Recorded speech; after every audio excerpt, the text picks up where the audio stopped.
사랑합니다. 축복합니다. 네, 다니엘의 환상이 저를 정말 힘들게 합니다. 하지만 우리 다니엘 8장 우리 하나님께서 다니엘에게 준 두 번째 환상은 이렇게 제목을 붙일 수 있습니다. 숫양과 숫염소 환상이에요. 오늘 본문을 해석하는 방법, 우리 앞에 나와 있는 환상과 또 느부갓네살 왕이 준 그 꿈을 통해서 해석할 수 있어요. 여러분, 느부갓네살 왕에게 보여주었던 그 내 신상 가운데 있는 네 가지 모습, 그리고 어제까지 봤던 다니엘 7장에 나오는 네 짐승은 누구를 얘기해요? 바벨론 제국, 그리고 메데와 바사 제국, 그리고 세 번째 헬라 제국, 마지막 로마 제국을 이야기합니다. 그리고 이 모든 것들을 세우시고 무너뜨리게 하시는 분이 누구예요? 역사를 주관하신 여호와 하나님임을 우리 다니엘의 말씀을 통해 알 수가 있어요. 오늘 본문도 마찬가지예요. 숫양과 숫염소도 네 제국 중에 한 나라들을 상징합니다. 첫 번째 우리 3절에서 4절에 나오는 숫양의 이 환상은 누구를 얘기하냐면 메데와 바사, 메데와 페르시아의 연합군을 얘기해요. 그래서 숫양 가운데 머리가 두 뿔이 길게 났는데 이들의 기세가 얼마나 강했던지 4절 말씀을 보니까 내가 본즉 그 숫양이 서쪽, 북쪽, 남쪽을 향하여 들이받는데 막을 자가 없었더라. 하지만 여러분, 그렇게 강대했던 메데와 바사 제국도 그 다음 제국 누구죠?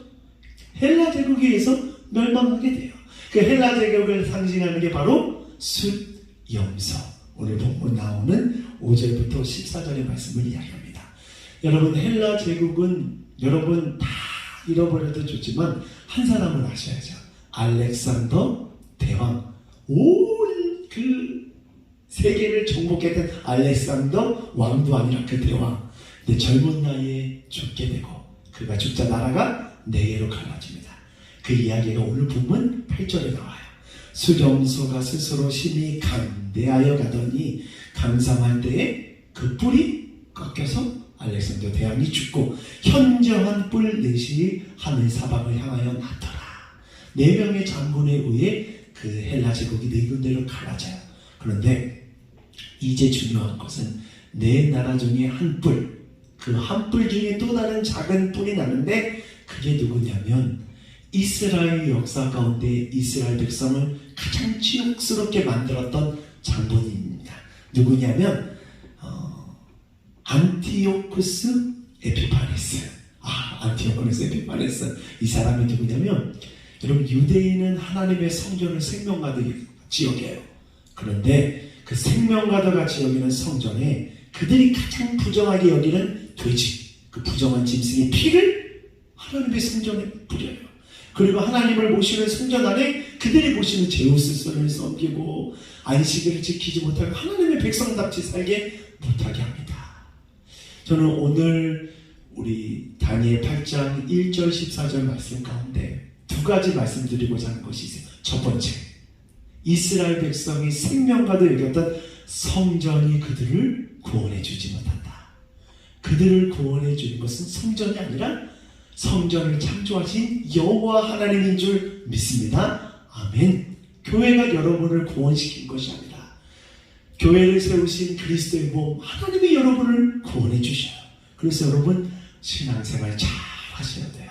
우리도 자칫 이스라엘 백성과 같은 신앙에 빠지지 말고 전능하신 하나님 붙잡고 하나님의 뜻대로 살아갈 때에 우리가 하나님의 자녀가 되고 구원받게 되는 줄 믿습니다. 아멘. 자, 두 번째 우리에게 주시는 메시지는 이스라엘 백성이 신앙생활을 제대로 못하니까 어떻게 돼요? 하나님의 성전이 더럽혀져요. 이방 사람들의 조롱거리가 됩니다. 하지만 이스라엘 백성이 신앙생활을 잘하게 되면 어떻게 될까요? 하나님의 영광이 드러나게 돼요. 이것은 저와 여러분에게도 마찬가지예요. 우리가 신앙생활을 제대로 하지 못하게 되면 예수 믿는 우리도 손가락질 받지만 우리를 통해 하나님의 영광도 가려지게 돼요. 오늘 하루 선택하십시오. 하나님의 영광을 가리는 삶을 살겠습니까? 하나님의 영광을 드러내는 삶을 살겠습니까?